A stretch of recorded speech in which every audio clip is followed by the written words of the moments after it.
बदल गया power frame. Nitish के बेटे निशांत और सम्राट की केमिस्ट्री ने छेड़ी सियासी चर्चा।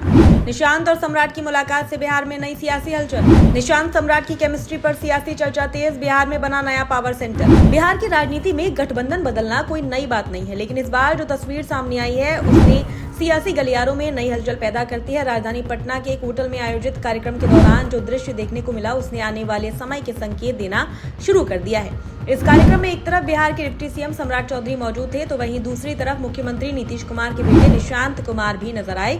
ये सिर्फ एक सामान्य मुलाकात नहीं थी, बल्कि इस मुलाकात की टाइमिंग और दोनों नेताओं के बीच दिखी सहजता ने इसे खास बना दिया है।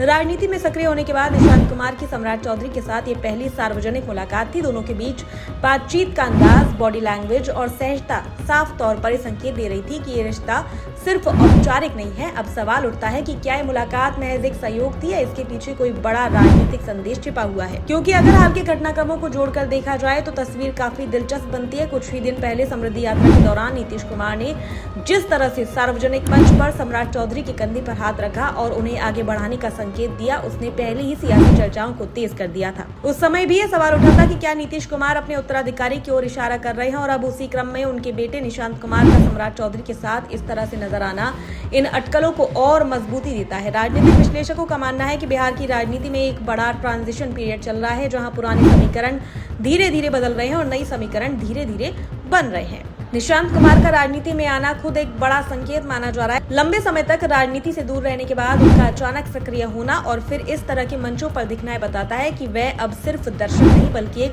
संभावित भूमिका में है। दूसरी तरफ सम्राट चौधरी, जो भाजपा के एक मजबूत ओबीसी चेहरे के रूप में उभरे हैं, लगातार पार्टी और सरकार दोनों में अपनी पकड़ मजबूत करते आ रहे हैं। ऐसे में अगर इन दोनों नेताओं के बीच नजदीकियां बढ़ती हैं तो इसका सीधा असर बिहार की सत्ता की राजनीति पर पड़ सकता है। यहाँ एक और दिलचस्प पहलू है नीतीश कुमार की भूमिका। वे लंबे समय से बिहार की राजनीति के केंद्र में रहे हैं और उन्होंने कई बार सियासी समीकरणों को अपने तरीके से बदला है। ऐसे में ये मानना गलत नहीं होगा कि जो कुछ भी हो रहा है वह उनकी रणनीति का हिस्सा हो सकता है। क्या नीतीश कुमार एक ऐसे ट्रांजिशन की तैयारी कर रहे हैं जहां सत्ता का संतुलन धीरे धीरे बदले लेकिन उनका प्रभाव बना रहे हैं? क्या वह भाजपा के साथ तालमेल बनाकर एक नई व्यवस्था तैयार कर रहे हैं जिसमें सम्राट चौधरी एक अहम चेहरा हो और निशांत कुमार भविष्य की राजनीति के लिए तैयार किए जा रहे हों?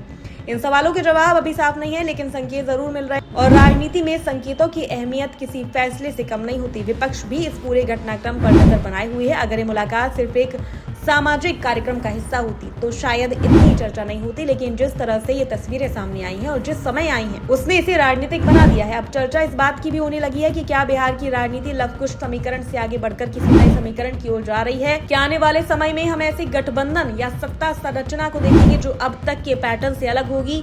ये भी संभव है कि ये सब अभी सिर्फ शुरुआती संकेत हो और असली तस्वीर आने वाले हफ्तों या महीनों में साफ हो। लेकिन इतना तय है कि पटना की तस्वीर अब सिर्फ एक तस्वीर नहीं रही, बल्कि बिहार की राजनीति के भविष्य का ट्रेलर बन चुकी है। आने वाले दिनों में अगर इसी तरह की और संकेत मिलते हैं तो ये साफ हो जाएगा कि बिहार की राजनीति एक बड़े बदलाव की ओर बढ़ रही है। फिलहाल सबकी नजर इस बात पर टिकी है कि अगला कदम क्या होगा और वह कदम किस दिशा में जाएगा।